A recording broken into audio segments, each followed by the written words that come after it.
अगला अध्याय। गौरी देवी का व्याघ्र को अपने साथ ले जाने के लिए ब्रह्मा जी से आज्ञा मांगना, ब्रह्मा जी का उसे दुष्कर्मी बताकर रोकना, देवी का शरणागत को त्यागने से इनकार करना, ब्रह्मा जी का देवी की महत्ता बताकर अनुमति देना और देवी का माता पिता से मिलकर मंदरांचल को जाना। वायु देवता कहते हैं, कौशिकी को उत्पन्न करके उसे ब्रह्मा जी के हाथ में देने के पश्चात गौरी देवी ने प्रत्युपकार के लिए पितामह से कहा। देवी बोली, क्या आपने मेरे आश्रम में रहने वाले व्याघ्र को देखा है? इसने दुष्ट जंतुओं से मेरी तपोवन की रक्षा की है। यह मुझ में अपना मन लगाकर अनन्य भाव से मेरा भजन करता रहा है, अतः इसकी रक्षा के सिवा दूसरा कोई मेरा प्रिय कार्य नहीं है। यह मेरे अंतःपुर में विचरने वाला होगा। भगवान शंकर इसे प्रसन्नता पूर्वक गणेश्वर का पद प्रदान करेंगे। मैं इसे आगे करके सखियों के साथ यहाँ से जाना चाहती हूँ। इसके लिए आप मुझे आज्ञा दें, क्योंकि आप प्रजापति हैं। देवी के ऐसा कहने पर उन्हें भोली भाली जान हंसते और मुस्कुराते हुए ब्रह्मा जी उस व्याघ्र की पुरानी क्रूरतापूर्ण करतूतें बताते हुए उसकी दुष्टता का वर्णन करने लगे। ब्रह्मा जी ने कहा, देवी, कहाँ तो पशुओं में क्रूर व्याघ्र और कहाँ यह आपकी मंगलमयी कृपा। आप विषधर सर्प के मुख में साक्षात अमृत क्यों सींच रही हैं? यह केवल व्याघ्र के रूप में रहने वाला कोई दुष्ट निशाचर है। इसने बहुत से गौओं और तपस्वी ब्राह्मणों को खा डाला है। यह उन सबको इच्छा अनुसार ताप देता हुआ मनमाना रूप धारण करके विचरता है, अतः इसे अपने पाप कर्म का फल अवश्य भोगना चाहिए। ऐसे दुष्टों पर आपको कृपा करने की क्या आवश्यकता है? इस स्वभाव से ही कलुषित चित्त वाले दुष्ट जीव से देवी को क्या काम है? देवी बोली, आपने जो कुछ कहा है वह सब ठीक है, यह ऐसा ही सही, तथापि मेरी शरण में आ गया है, अतः मुझे इसका त्याग नहीं करना चाहिए। ब्रह्मा जी ने कहा, देवी, इसके आपके प्रति भक्ति है। इस बात को जाने ही बिना मैंने आपके समक्ष इसके पूर्व चरित्र का वर्णन किया है। यदि इसके भीतर भक्ति है तो पहले के पापों से इसका क्या बिगड़ने वाला है, क्योंकि आपके भक्त का कभी नाश नहीं होता। जो आपकी आज्ञा का पालन नहीं करता वह पुण्य कर्मा होकर भी क्या करेगा। देवी, आप ही अजन्मा, बुद्धिमती, पुरातन शक्ति और परमेश्वरी हैं। सबके बंध और मोक्ष की व्यवस्था आपके ही अधीन है। आपके सिवा पराशक्ति कौन है? आपके बिना किसको कर्मजनित सिद्धि प्राप्त हो सकती है? आप ही असंख्य रुद्रों की विविध शक्ति हैं। शक्ति रहित कर्ता काम करने में कौन सी सफलता प्राप्त करेगा? भगवान विष्णु को, मुझको तथा अन्य देवता, दानव और राक्षसों को उन ऐश्वर्य की प्राप्ति कराने के लिए आपकी आज्ञा ही कारण है। असंख्य ब्रह्मा, विष्णु तथा रुद्र जो आपकी आज्ञा का पालन करने वाले हैं बीत चुके हैं और भविष्य में भी होंगे। देवेश्वरी, आपकी आराधना किए बिना हम सब श्रेष्ठ देवता भी धर्म आदि चारों पुरुषार्थों की प्राप्ति नहीं कर सकते। आपके संकल्प से ब्रह्मत्व और स्थारत्व की तत्काल फेरबदल भी हो जाता है, अर्थात ब्रह्मा स्थावर हो जाता है और स्थावर ब्रह्मा, क्योंकि पुण्य और पाप के फलों की व्यवस्था आपने ही की है। आप ही जगत के स्वामी परमात्मा शिव के अनादि, अमध्य और अनंत आदि सनातन शक्ति हैं। आप संपूर्ण लोक यात्रा का निर्वाह करने के लिए किसी अद्भुत मूर्ति में आविष्ट हो नाना प्रकार के भावों से क्रीड़ा करती हैं। भला आपको ठीक ठाक कौन जानता है? अतः यह पापचारी व्याघ्र भी आज आपकी कृपा से परम सिद्धि प्राप्त करे, इसमें कोई बाधक हो सकता है? इस प्रकार उसके परम तत्व का स्मरण कराकर ब्रह्मा जी ने जब उचित प्रार्थना की, तब गौरी देवी तपस्या से निवृत्त हुई। तदनंतर देवी के आज्ञा ले ब्रह्मा जी अंतर्ध्यान हो गए। फिर देवी ने अपने वियोग को न सह सकने वाले माता पिता मैना और हिमवान का दर्शन करके उन्हें प्रणाम कर नाना प्रकार से आश्वासन दिया। इसके बाद देवी ने तपस्या के प्रेमी तपोवन के वृक्षों को देखा। वे उनके सामने फूलों की वर्षा कर रहे थे। ऐसा जान पड़ता था मानो उनसे होने वाले वियोग के शोक से पीड़ित हो वे आंसू बरसा रहे हों। अपनी शाखाओं पर बैठे हुए विहंगमों के कलरवों से व्यास से मानो वे व्याकुलता पूर्वक नाना प्रकार से दीनतापूर्ण विलाप कर रहे थे। तदनंतर पति के दर्शन के लिए उतावली हो उस व्याघ्र को औरस पुत्र की भांति स्नेह से आगे करके सखियों से बातचीत करती और देह की दिव्य प्रभा से 10 दिशाओं को उद्दीप्त करती हुई गौरी देवी मंदरांचल की ओर चली गईं, जहाँ संपूर्ण जगत के आधार सृष्टा पालक और संहारक पति देव महेश्वर। मंदरांचल पर गौरी देवी का स्वागत महादेव जी के द्वारा उनके और अपने उत्कृष्ट स्वरूप का अविच्छेद्य संबंध का प्रकाश तथा देवी के साथ आए हुए व्याघ्र को उनका गणा अध्यक्ष बनाकर अंतःपुर के द्वार पर सोमनंदी नाम से प्रतिष्ठित करना। ऋषियों ने पूछा, अपने शरीर को दिव्य गौण वर्ण से युक्त बनाकर गिरिराज कुमारी देवी पार्वती ने जब मंदरांचल प्रदेश में प्रवेश किया तब वे अपने पति से किस प्रकार मिली? प्रवेश काल में उनके भवन द्वार पर रहने वाले गणेश्वरों ने क्या किया तथा महादेव जी ने उन्हें देखकर उस समय उनके साथ कैसा बर्ताव किया? वायु देवता ने कहा, जिस प्रेम गर्भित रस के द्वारा अनुरागी पुरुष के मन का हरण हो जाता है, उस परम रस का ठीक ठाक वर्णन करना असंभव है। द्वारपाल बड़ी उतावली से उनकी राह देख रहे थे। उनके साथ ही महादेव जी भी देवी के आगमन के लिए उत्सुक थे। जब वे भवन में प्रवेश करने लगी तब शंकित हो उन प्रेम जनित भावों से वे उनकी ओर देखने लगे। देवी भी उनकी ओर उन्हीं भावों से देख रही थी। उस समय उस भवन में रहने वाले श्रेष्ठ पार्षदों ने देवी की वंदना की। फिर देवी ने विनय युक्त वाणी द्वारा भगवान त्रिलोचन को प्रणाम किया। वे प्रणाम करके अभी उठने ही नहीं पाई थीं कि परमेश्वर ने उन्हें दोनों हाथों से पकड़कर बड़े आनंद के साथ हृदय से लगा लिया। फिर मुस्कुराते हुए वे एकटक नेत्रों से उनके मुख चंद्र की सुधा का पान करने लगे। फिर उनसे बातचीत करने के लिए उन्होंने पहले अपनी ओर से वार्ता आरंभ की। देवादिदेव महादेव जी बोले, सर्वांग सुंदरी प्रिय, क्या तुम्हारी यह मनोदशा दूर हो गई जिसके रहते तुम्हारे क्रोध के कारण मुझे अनुनय विनय का कोई भी उपाय नहीं सूझता था? यदि साधारण लोगों की भांति हम दोनों ने भी एक दूसरे के अप्रिय का कारण विद्यमान है, तब तो इस जगत का नाश ही समझना चाहिए। मैं अग्नि के मस्तक पर स्थित हूँ और तुम सोम के। हम दोनों से ही यह अग्नि सोमात्मक जगत प्रतिष्ठित है।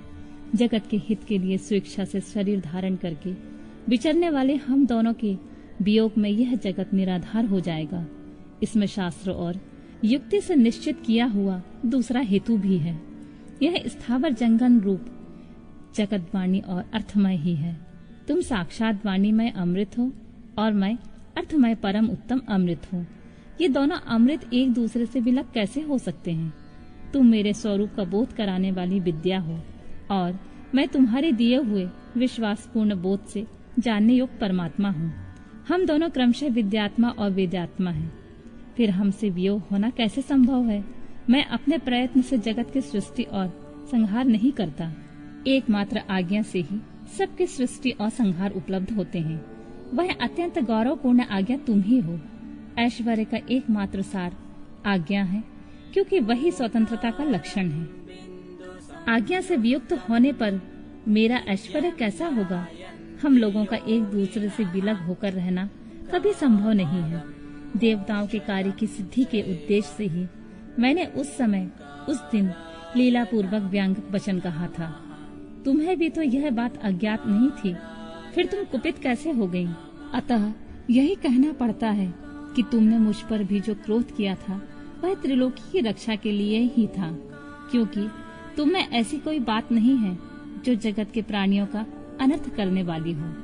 इस प्रकार प्रिय वचन बोलने वाले साक्षात परमेश्वर शिव के प्रति श्रृंगार रस के सारभूत भावों को प्राकृतिक जन्मभूमि देवी पार्वती अपने पति से कही हुई यह मनोहर बात सुनकर इसे सत्य जानकर मुस्कुराकर रह गईं।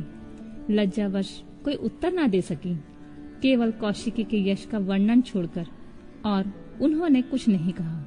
देवी ने कौशिकी के विषय में जो कुछ कहा उसका वर्णन करता हूँ। देवी बोली, भगवान, मैंने जिस कौशिकी की सृष्टि की है उसे क्या आपने नहीं देखा है? वैसी कन्या ना तो इस लोक में हुई है ना होगी। यूं कहकर देवी ने उसे विंध्य पर्वत पर निवास करने के लिए तथा सम्रांगण में शुंभ और निशुंभ का वध करके उन पर विजय पाने का प्रसंग सुनाकर उसके बल पराक्रम का वर्णन किया। साथ ही यह भी बताया कि वह उपासना करने वाले लोगों को सदा प्रत्यक्ष फल देती है तथा निरंतर लोगों की रक्षा करती रहती है। इस विषय में ब्रह्मा जी आपको आवश्यक बातें बताएंगे। उस समय इस प्रकार की बातचीत करती हुई देवी की आज्ञा से ही एक सखी ने उस व्याघ्र को लाकर उनके सामने खड़ा कर दिया। उसे देखकर देवी कहने लगी, देव, यह व्याघ्र मैं आपके लिए भेंट में लाई हूँ। आप इसे देखिए। इसके समान मेरा उपासक दूसरा कोई नहीं है। इसने दुष्ट जंतुओं के समूह से मेरे तपोवन की रक्षा की थी। यह मेरा अत्यंत भक्त है और अपने रक्षणात्मक कार्य से मेरा विश्वास पात्र बन गया है। मेरी प्रसन्नता के लिए यह अपना देश छोड़कर यहाँ आ गया है। महेश्वर, यदि मेरे आने से आपको प्रसन्नता हुई है और यदि आप मुझ पर अत्यंत प्रेम करते हैं तो मैं चाहती हूँ कि यह नंदी की आज्ञा से मेरे अंतःपुर के द्वार पर अन्य रक्षकों के साथ उन्हीं के चिन्ह धारण करके सदा स्थित रहे।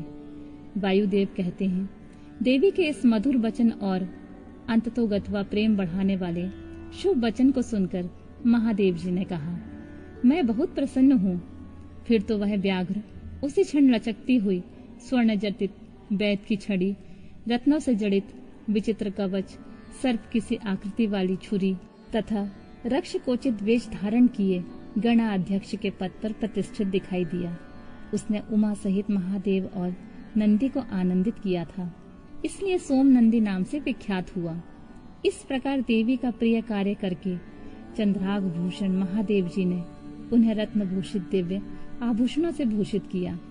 चंद्रभूषण भगवान शिव ने सर्व मनोहारिणी गिरिराज कुमारी गौरी देवी को पलंग पर बिठाकर उस समय सुंदर अलंकारों से स्वयं ही उनका अग्नि और सोम के स्वरूप का विवेचन तथा जगत की अग्निशोमात्मकता का प्रतिपादन।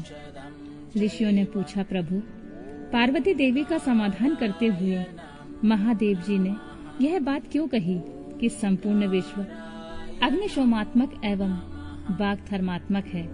ऐश्वर्य का सार एकमात्र आज्ञा ही है और वह आज्ञा तुम हो।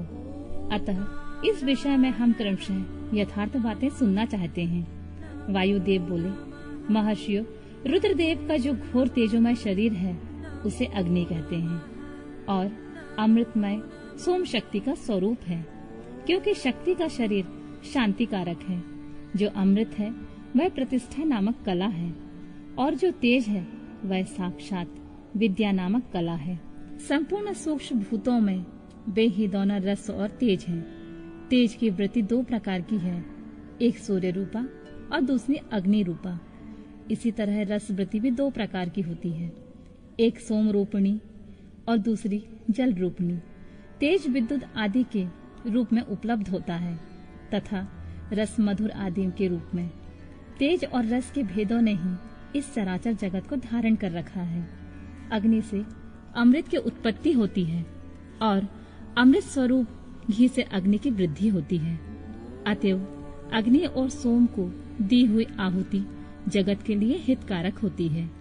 शस्य संपत्ति भविष्य का उत्पादन करती है, वर्षा शस्य को बढ़ाती है। इस प्रकार वर्षा से ही भविष्य का प्रादुर्भाव होता है, जिससे यह अग्निशोमात्मक जगत टिका हुआ है। अग्नि वहाँ तक ऊपर को प्रज्वलित करता है जहाँ तक सोम संबंधी परम अमृत विद्यमान है, और जहाँ तक अग्नि का स्थान है वहाँ तक सोम संबंधी अमृत नीचे को झरता है। इसलिए कालाग्नि नीचे है और शक्ति ऊपर। जहाँ तक अग्नि है उसकी गति ऊपर की ओर है और जो जल का प्रलावन है उसकी गति नीचे की ओर है। आधार शक्ति ने ही इस ऊर्ध्वगामी कालाग्नि को धारण कर रखा है तथा निम्नगामी सोम शिव शक्ति के आधार पर प्रतिष्ठित है। शिव ऊपर है और शक्ति नीचे तथा शक्ति ऊपर है और शिव नीचे। इस प्रकार शिव और शक्ति ने यह सब कुछ व्याप्त कर रखा है। बारंबार अग्नि द्वारा जलाया हुआ जगत भस्मसात हो जाता है। यह अग्नि का वीर्य है। भस्म को ही अग्नि का वीर्य कहते हैं। जो इस प्रकार भस्म के श्रेष्ठ स्वरूप को जानकर अग्नि इत्यादि मंत्रों द्वारा भस्म से स्नान करता है, यह बंधा हुआ जीव पाश से मुक्त हो जाता है। अग्नि के वीर्य रूप भस्म को सोम ने आयोग युति के द्वारा फिर अप्रलापित किया, इसलिए यह प्रकृति के अधिकार में चला गया। यदि योग युक्ति से शाक्त अमृत वर्षा के द्वारा उस भस्म का सब ओर अप्रलापन हो तो वह प्रकृति के अधिकारों को निवृत्त कर देता है। अतः इस तरह का अमृत प्रलापन सदा मृत्यु पर विजय पाने के लिए ही होता है। शिवाग्नि के साथ शिव संबंधी अमृत का स्पर्श होने पर जिसने अमृत का प्रलापन प्राप्त कर लिया, उसकी मृत्यु कैसे हो सकती है? जो अग्नि के इस गुहा स्वरूप को तथा पूर्वोक्त अमृत प्रलापन को ठीक ठीक जानता है, वह अग्निशोमात्मक जगत को त्याग कर फिर यहाँ जन्म नहीं लेता। जो शिवाग्नि में शरीर को दग्ध करके शक्ति स्वरूप सोमामृत से योग मार्ग के द्वारा इसे अप्रलापित करता है, वह अमृत स्वरूप हो जाता है। इसी अभिप्राय को हृदय में धारण करके महादेव जी ने इस संपूर्ण जगत को अग्नि सोमात्मक कहा था। अन्य लोग उनका कथन कि पराशक्ति शिव में नित्य समवेत है। जैसे प्रभा सूर्य से भिन्न नहीं है, उसी प्रकार चित स्वरूपनी पराशक्ति शिव से अभिन्न ही है। यही सिद्धांत है। अतः शिव परम कारण है, उनकी आज्ञा से परमेश्वरी है। उसी से प्रेरित होकर शिव की अविनाशी मूल प्रकृति कार्य भेद से महामाया, माया और त्रिगुणात्मक प्रकृति इन तीनों रूपों में स्थित हो 6 अधवाओं में प्रकट करती है। वह 6 प्रकार की अधवा बागर्थमय है। वही संपूर्ण जगत के रूप में स्थित है। सभी शास्त्र समूह इसी भाव का विस्तार से प्रतिपादन करते हैं। अगला अध्याय।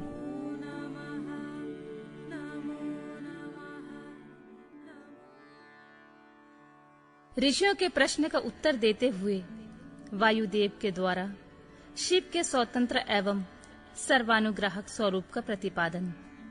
तदनंतर ऋषियों ने कई कारण दिखाकर पूछा, वायुदेव, यदि शिव सदा शांत भाव से रहकर ही सब पर अनुग्रह करते हैं, तो सबकी अभिलाषाओं को एक साथ ही पूर्ण क्यों नहीं कर देते? जो सब कुछ करने में समर्थ होगा, वह सबको एक साथ ही बंधन मुक्त क्यों नहीं कर सकेगा?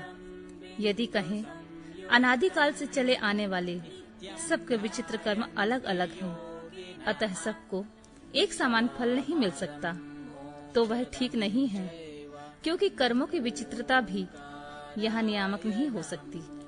कारण कि वे भी कर्म ईश्वर के कराने से ही होते हैं। इस विषय में बहुत कुछ कहने से क्या लाभ? उपयुक्त रूप से विभिन्न युक्तियों द्वारा फैलाई गई नास्तिकता जिस प्रकार से शीघ्र ही निवृत्त हो जाए, वैसा उपदेश कीजिए। वायु देवता ने कहा, ब्राह्मणों, आप लोगों ने युक्तियों से प्रेरित होकर जो संशय उपस्थित किया है वह उचित ही है, क्योंकि किसी बात को जानने की इच्छा अथवा तत्व ज्ञान के लिए उठाया गया प्रश्न साधु बुद्धि वाले पुरुषों में नास्तिकता का उत्पादन नहीं कर सकता। मैं इस विषय में ऐसा प्रमाण प्रस्तुत करूंगा जो सत्पुरुषों के मोह को दूर करने वाला है। असत्पुरुषों का जो अन्यथा भाव होता है, उसमें प्रभु शिव की कृपा का अभाव ही कारण है।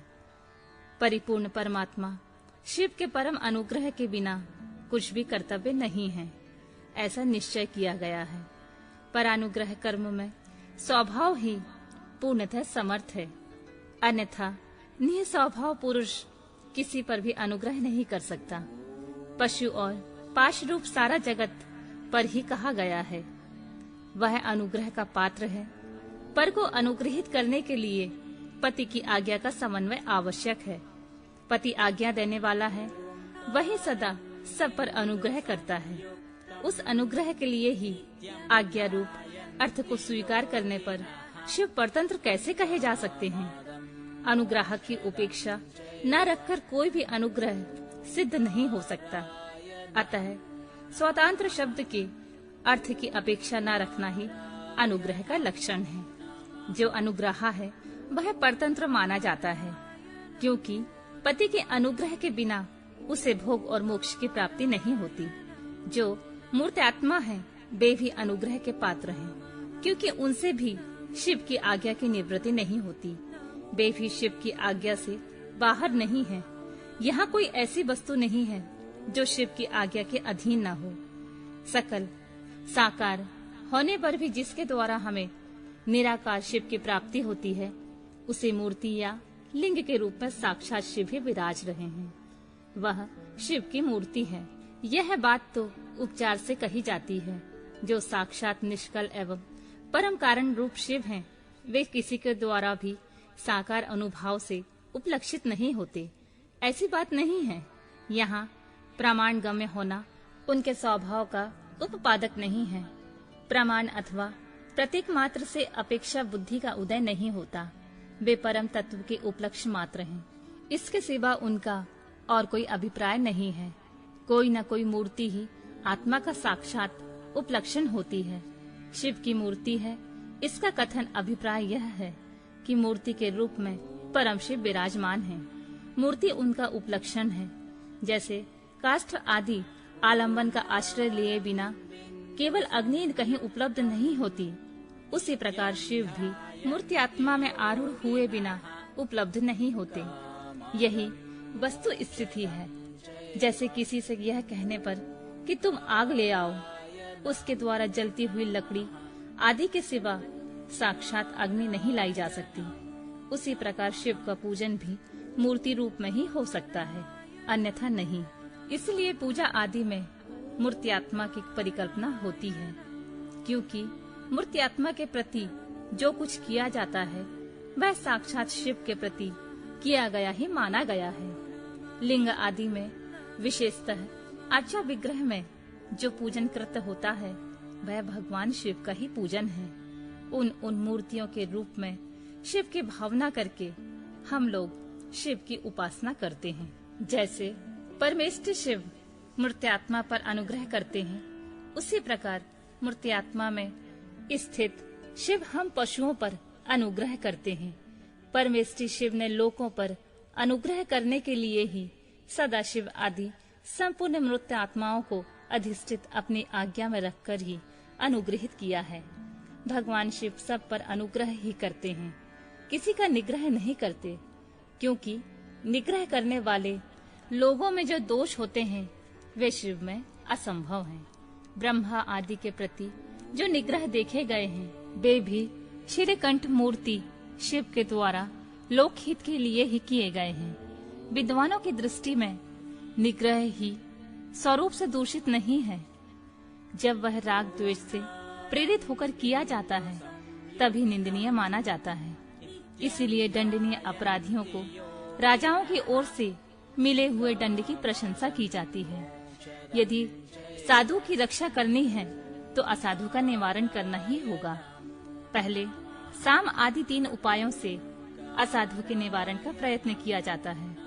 यदि यह प्रयत्न सफल नहीं हुआ तो अंत में चौथे उपाय दंड का ही आश्रय लिया जाता है। यह दंडांत अनुशासन लोकहित के लिए ही किया जाना चाहिए। यही उसके औचित्य को परिलक्षित कराता है। यदि अनुशासन इसके विपरीत हो तो उसे अहितकर कहते हैं। जो सदा के हित में ही लगे रहने वाले हैं उन्हें ईश्वर का दृष्टांत अपने सामने रखना चाहिए। ईश्वर केवल दुष्टों को ही दंड देते हैं, इसलिए निर्दोष कहे जाते हैं। अतः जो दुष्टों को दंड देता है वह उस निग्रह कर्म को लेकर सत्पुरुषों द्वारा लांछित कैसे किया जा सकता है। लोक में जहाँ कहीं भी निग्रह होता है वह यदि विद्वेष पूर्वक न हो तभी श्रेष्ठ माना जाता है। जो पिता पुत्र को दंड देकर उसे अधिक शिक्षित बनाता है वह उससे द्वेष नहीं करता। शिव की आज्ञा का पालन ही हित है। जो हित है वही उसका अनुग्रह है। अतएव सबको हित में नियुक्त करने वाले शिव सब पर अनुग्रह करने वाले कहे गए हैं। जो उपकार शब्द का अर्थ है उसे भी अनुग्रह ही कहा गया है, क्योंकि उपकार भी हित रूप ही होता है। अतः सबका उपकार करने वाले शिव सर्वानुग्राहक हैं। शिव के द्वारा जड़ चेतन सभी सदा हित में ही नियुक्त होते हैं।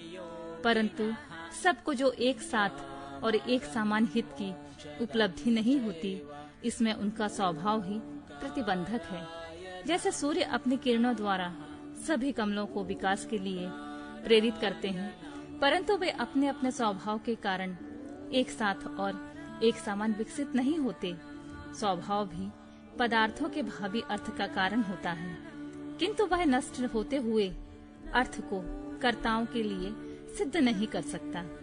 जैसे अग्नि का संयोग सुवर्ण को ही पिघलाता है, कोयले या अंगार को नहीं, उसी प्रकार भगवान शिव परिपक्व मत वाले पशुओं को ही बंधन मुक्त करते हैं, दूसरों को नहीं। जो वस्तु जैसी होनी चाहिए वैसी वह स्वयं नहीं बनती। वैसी बनने के लिए कर्ता की भावना का सहयोग होना आवश्यक है। कर्ता की भावना के बिना ऐसा होना संभव नहीं है। अतः कर्ता सदा स्वतंत्र होता है। सब पर अनुग्रह करने वाले शिव जिस तरह स्वभाव से ही निर्मल है, उसी तरह जीव संज्ञा धारण करने वाली आत्माएं स्वभावतः मलिन होती हैं। यदि ऐसी बात ना होती तो वे जीव क्यों नियम पूर्वक संसार में भटकते और शिव क्यों संसार बंधन से परे रहते। विद्वान पुरुष कर्म और माया के बंधन को ही जीव का संसार कहते हैं। यह बंधन जीव को ही प्राप्त होता है, शिव को नहीं। इसमें कारण है जीव का स्वाभाविक मल। वह कारणभूत मल जीवों को अपना स्वभाव ही है, आगंतुक नहीं। यदि आगंतुक होता तो किसी को भी किसी भी कारण से बंधन प्राप्त होता। जो यह हेतु है वह एक है, क्योंकि सब जीवों के स्वभाव एक सा है। यद्यपि सब में एक सा आत्मा भाव है, तो भी मल के परिपाक और अपरिपाक के कारण कुछ जीव बद्ध हैं और कुछ बंधन से मुक्त हैं। बद्ध जीवों में भी कुछ लोग लय और भोग के अधिकार के अनुसार उत्कृष्ट और निकृष्ट होकर ज्ञान और ऐश्वर्य आदि की विषमता को प्राप्त होते हैं। अर्थात कुछ लोग अधिक ज्ञान और ऐश्वर्य से युक्त होते हैं तथा कुछ लोग कम। कोई मूर्त्यात्मा होते हैं तो कोई साक्षात शिव के समीप विचरने वाले होते हैं। मूर्त्यात्माओं में कोई तो शिव स्वरूप हो 6 अधवाओं के ऊपर स्थित होते हैं, कोई अधवाओं के मध्य भाग में महेश्वर होकर रहते हैं और कोई निम्न भाग में रुद्र रूप से स्थित होते हैं। शिव के समीपवर्ती स्वरूप में भी माया से परे होने के कारण उत्कृष्ट, मध्यम और निकृष्ट के भेद से 3 श्रेणियां होती हैं। यहाँ निम्न स्थान में आत्मा की स्थिति होती है, मध्य स्थान में अंतरात्मा की स्थिति होती है और जो सबसे उत्कृष्ट श्रेणी का स्थान है उसमें परमात्मा की स्थिति है।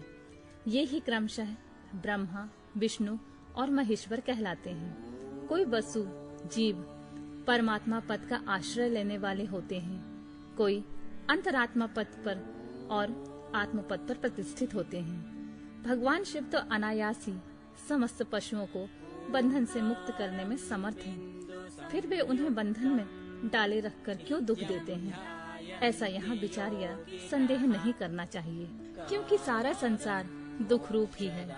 ऐसा विचारवानों का निश्चित सिद्धांत है। जो स्वभावतः दुखमय है वह दुख रहित कैसे हो सकता है। स्वभाव में उलटफेर नहीं हो सकता। वैद्य की दवा से रोग अरोग नहीं होता, वह रोग पीड़ित मनुष्य का अपनी दवा से सुखपूर्वक उद्धार कर देता है। इसी प्रकार जो स्वभावतः मलिन और स्वभाव से ही दुखी हैं, उन पशुओं को अपनी आज्ञा रूपी औषधि देकर शिव दुख से छुड़ा देते हैं। रोग होने में वैद्य कारण नहीं है, परंतु संसार की उत्पत्ति में शिव कारण है। अतः रोग और वैद्य के दृष्टांत में शिव और संसार के दृष्टांत में समानता नहीं है, इसलिए इसके द्वारा शिव पर दोषारोपण नहीं किया जा सकता। जब दुख स्वभाव सिद्ध है तब शिव उसके कारण कैसे हो सकते हैं। जीवों में जो स्वाभाविक मल है वही उन्हें संसार के चक्र में डालता है। संसार का कारणभूत जो मल अचेतन माया आदि है, वह शिव का सानिध्य प्राप्त किए बिना ही स्वयं चेष्टाशील नहीं हो सकता। जैसे चुंबक मणि लोहे का सानिध्य पाकर ही उपकारक होता है, लोहे को खींचता है, उसी प्रकार शिव भी जड़ माया आदि का सानिध्य पाकर ही उसके उपकारक होते हैं, उसे सचेष्ट बनाते हैं। उनके विद्यमान सानिध्य को अकारण हटाया नहीं जा सकता। अतः जगत के लिए जो सदा अज्ञात है, वे ही शिव इसके अधिष्ठाता हैं। शिव के बिना यहाँ कोई भी चेष्टाशील नहीं होता। उनकी आज्ञा के बिना एक पत्ता भी नहीं हिलता। उनसे प्रेरित होकर ही यह सारा जगत विभिन्न प्रकार की चेष्टाएं करता है। तथापि वे शिव कभी मोहित नहीं होते। उनकी आज्ञा रूपनी जो शक्ति है, वही सबका नियंत्रण करती है। उसका सब ओर से मुख है। उसी ने सदा इस संपूर्ण दृश्य प्रपंच का विस्तार किया। तथापि उसके दोष से शिव दोषित नहीं होते। जो दुर्बुद्धि मानव मोहवश इसके विपरीत मान्यता रखता है, वह नष्ट हो जाता है। शिव की शक्ति के वैभव से ही संसार चलता है। तथापि इसमें शिव दूषित नहीं होते। इसी समय आकाश से शरीर रहित वाणी सुनाई दी। सत्यम ओम अमृतम सौम्यम, इन पदों का वहां स्पष्ट उच्चारण हुआ। उसे सुनकर सब लोग बहुत प्रसन्न हुए। उनके समस्त संशयों का निवारण हो गया तथा उन मुनियों ने विस्मित हो प्रभु पवन देव को प्रणाम किया। इस प्रकार उन मुनियों को संदेह रहित करके वायुदेव ने यह नहीं माना कि इन्हें पूर्ण ज्ञान हो गया। इनका ज्ञान अभी प्रतिष्ठित नहीं हुआ है। ऐसा समझकर वे इस प्रकार बोले, मुनियों, परोक्ष और अपरोक्ष के भेद से ज्ञान दो प्रकार का माना गया है। परोक्ष ज्ञान को अस्थिर कहा जाता है और अपरोक्ष ज्ञान को सुस्थिर। युक्तिपूर्ण उपदेश से जो ज्ञान होता है, उसे विद्वान पुरुष परोक्ष कहते हैं। वही श्रेष्ठ अनुष्ठान से अपरोक्ष हो जाएगा। अपरोक्ष ज्ञान के बिना मोक्ष नहीं होता।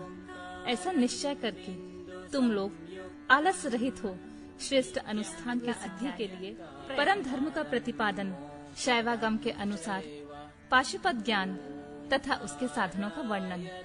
ऋषियों ने पूछा, वायुदेव, वह कौन सा श्रेष्ठ अनुष्ठान है जो मोक्ष स्वरूप ज्ञान को अपरोक्ष कर देता है? उसको और उसके साधनों को आज आप हमें बताने की कृपा करें। वायु ने कहा, भगवान शिव का बताया हुआ जो परम धर्म है, उसी को श्रेष्ठ अनुष्ठान कहा गया है। उसके सिद्ध होने पर साक्षात मोक्षदायक शिव अपरोक्ष हो जाते हैं। वह परम धर्म 5 पर्वों के कारण क्रमशः 5 प्रकार का जानना चाहिए। उन पर्वों के नाम हैं क्रिया, तप, जप, ध्यान और ज्ञान। ये उत्तरोत्तर श्रेष्ठ हैं। उन उत्कृष्ट साधनों से सिद्ध हुआ धर्म परम धर्म माना गया है। जहाँ परोक्ष ज्ञान भी अपरोक्ष ज्ञान होकर मोक्षदायक होता है। वैदिक धर्म में 2 प्रकार के बताए गए हैं, परम और अपरम। धर्म शब्द से प्रतिपाद्य अर्थ में हमारे लिए श्रुति ही प्रमाण है। योग पर्यंत जो परम धर्म है, वह श्रुतियों के शिरोभूत उपनिषद में वर्णित है, और जो अपरम धर्म है, वह उसकी अपेक्षा नीचे श्रुतियों के मुख भाग से अर्थात संहिता मंत्रों द्वारा प्रतिपादित हुआ है। जिसमें पशु जीवों का अधिकार नहीं है, वह वेदांत वर्णित धर्म परम धर्म माना गया है। उससे भिन्न जो यज्ञ यज्ञादि हैं, उनमें सबका अधिकार होने से वह साधारण या अपरम धर्म कहलाता है। जो अपरम धर्म है, वही परम धर्म का साधन है। धर्मशास्त्र आदि के द्वारा उसका सम्यक रूप से विस्तार पूर्वक सांगोपांग निरूपण हुआ है। भगवान शिव के द्वारा प्रतिपादित जो परम धर्म है, उसी का नाम श्रेष्ठ अनुष्ठान है। इतिहास और पुराणों द्वारा उसका किसी प्रकार का विस्तार हुआ है, परंतु शैव शास्त्रों द्वारा उसके विस्तार का सांगोपांग निरूपण किया गया है। वही उसके स्वरूप का सम्यक रूप से प्रतिपादन हुआ है। साथ ही उसके संस्कार और अधिकार भी सम्यक रूप से विस्तार पूर्वक बताए गए हैं। शैव आगम के 2 भेद हैं, श्रोत और अश्रोत। जो श्रुति का सार तत्व से संपन्न है, वह श्रोत है, और जो स्वतंत्र है, वह अश्रोत माना गया है। स्वतंत्र शैवागम पहले 10 प्रकार का था, फिर 18 प्रकार का हुआ। वह कायिका आदि संज्ञाओं से सिद्ध होकर सिद्धांत नाम धारण करता है। श्रुति सार में जो शैव शास्त्र है, उसका विस्तार 100 करोड़ श्लोकों में किया गया है। उसी में उत्कृष्ट पाशुपत व्रत और पाशुव्रत ज्ञान का वर्णन किया गया है। युग युग में होने वाले शिष्यों को उसका उपदेश देने के लिए भगवान शिव स्वयं ही योगाचार्य रूप में जहाँ तहाँ अवतीर्ण होकर उसका प्रचार करते हैं। इस शैव शास्त्र को संक्षिप्त करके उसके सिद्धांत का प्रवचन करने वाले मुख्यतः 4 महर्षि हैं, रुरु, दधीच, अगस्त्य और महायशस्वी उपमन्यु। उन्हें संहिताओं का प्रवर्तक पाशुपत जानना चाहिए। उनकी संतान परंपरा में सैकड़ों हजारों गुरुजन हो चुके हैं। पाशुपत सिद्धांत में जो परम धर्म बताया गया है वह चर्या आदि 4 पादों के कारण 4 प्रकार का माना गया है। उन चारों में जो पाशुपत योग है वह दृढ़ता पूर्वक शिव का साक्षात्कार कराने वाला है। इसलिए पाशुपत योग ही श्रेष्ठ अनुष्ठान माना गया है। उससे भी ब्रह्मा जी ने जो उपाय बताया है उसका वर्णन किया जाता है। भगवान शिव के द्वारा परिकल्पित जो नामाष्टकमय योग है उसके द्वारा सहसा शैवी प्रज्ञा का उदय होता है। उस प्रज्ञा द्वारा पुरुष शीघ्र ही सुस्थिर परम ज्ञान प्राप्त कर लेता है। जिसके हृदय में वह ज्ञान प्रतिष्ठित हो जाता है उसके ऊपर भगवान शिव प्रसन्न होते हैं। उनके कृपा प्रसाद से वह परम योग सिद्ध होता है जो शिव का अपरोक्ष दर्शन कराता है। शिव के अपरोक्ष ज्ञान से संसार बंधन का कारण दूर हो जाता है। इस प्रकार संसार से मुक्त हुआ पुरुष शिव के समान हो जाता है। यहाँ ब्रह्मा जी का बताया हुआ उपाय है, उसी का पृथक वर्णन करते हैं। शिव, महेश्वर, रुद्र, विष्णु, पितामह, ब्रह्मा, संसार वैद्य, सर्वज्ञ और परमात्मा, ये मुख्यतः 8 नाम हैं।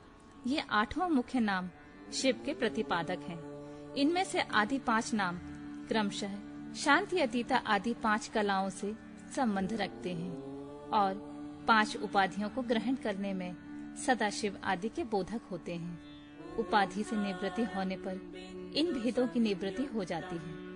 वह पद ही नित्य है, किंतु उस पद पर प्रतिष्ठित होने वाले अनित्य कहे गए हैं। पदों का परिवर्तन होने पर पद वाले पुरुष मुक्त हो जाते हैं। परिवर्तन के अनंतर पुनः दूसरी आत्माओं को उस पद की प्राप्ति बताई जाती है और उन्हीं के वे आदि 5 नाम नियत होते हैं। उपादान आदि योग से अन्य 3 नाम संसार वैद्य, सर्वज्ञ और परमात्मा भी त्रिविध उपाधि का प्रतिपादन करते हुए शिव में ही अनुगत होते हैं। अनादि मल का संसर्ग उनसे पहले ही नहीं है तथा वे स्वभावतः अत्यंत शुद्ध स्वरूप हैं, इसलिए शिव कहलाते हैं। अथवा वे ईश्वर समस्त कल्याण में गुणों के एकमात्र घनीभूत विग्रह हैं। इसलिए शिव तत्व के अर्थ को जानने वाले श्रेष्ठ महात्मा उन्हें शिव कहते हैं। 23 तत्वों से परे जो प्रकृति बताई गई है उससे भी परे 25वें तत्व के स्थान में पुरुष को बताया गया है, जिसे वेद आदि में ओमकार रूप कहा गया है। ओमकार और पुरुष में वाच्यवाचक भाव संबंध रखता है। उसकी यथार्थ स्वरूप का ज्ञान एकमात्र वेद से होता है। वे ही वेदांत में प्रतिष्ठित हैं, किंतु वह प्रकृति से संयुक्त है।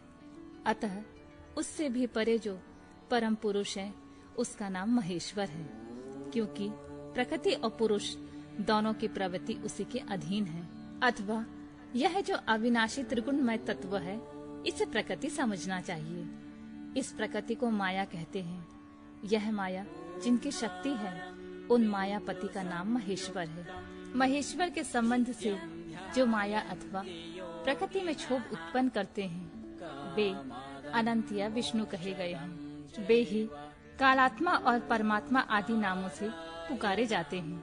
उन्हीं को स्थूल या सूक्ष्म रूप भी कहा गया है। दुख अथवा दुख के हेतु नाम सत हैं, जो प्रभु उनका द्रावण करते हैं, उसे मार भगाते हैं। उन परम कारण शिव को साधु पुरुष रुद्र कहते हैं। कला, काल आदि तत्वों से लेकर भूतों में पृथ्वी पर्यंत जो 36 तत्व हैं, उन्हीं से शरीर बनता है।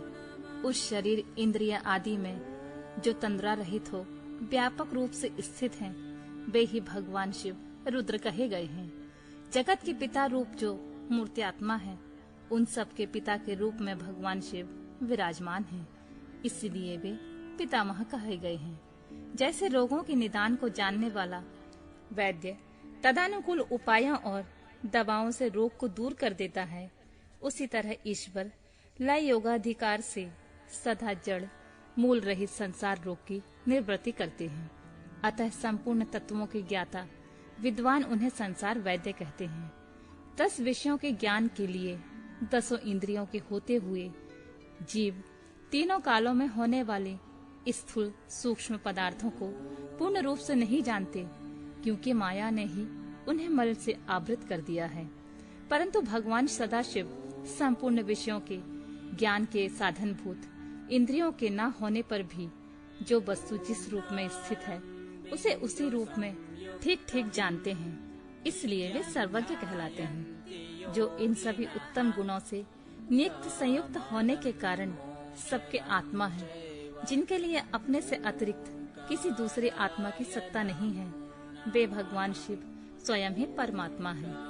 आचार्य की कृपा से इन 8 नामों का अर्थ सहित उपदेश पाकर शिव आदि 5 नामों द्वारा निवृत्ति आदि 5 कलाओं की ग्रंथि का क्रमशः छेदन और गुण के अनुसार शोधन आदि करके गुणित उद्घात युक्त और अनिरुद्ध प्राणों द्वारा हृदय, कंठ, तालु, भूमध्य और ब्रह्मरत्न से युक्त पुजष्टक का वेधन करके सुषुम्ना नाड़ी द्वारा अपनी आत्मा को सहस्त्रार चक्र के भीतर ले जाएं। उसका शुभ्र वर्ण है, वह तरुण सूर्य के सदृश रक्त वर्ण केसर के द्वारा रंचित और अधोमुख है।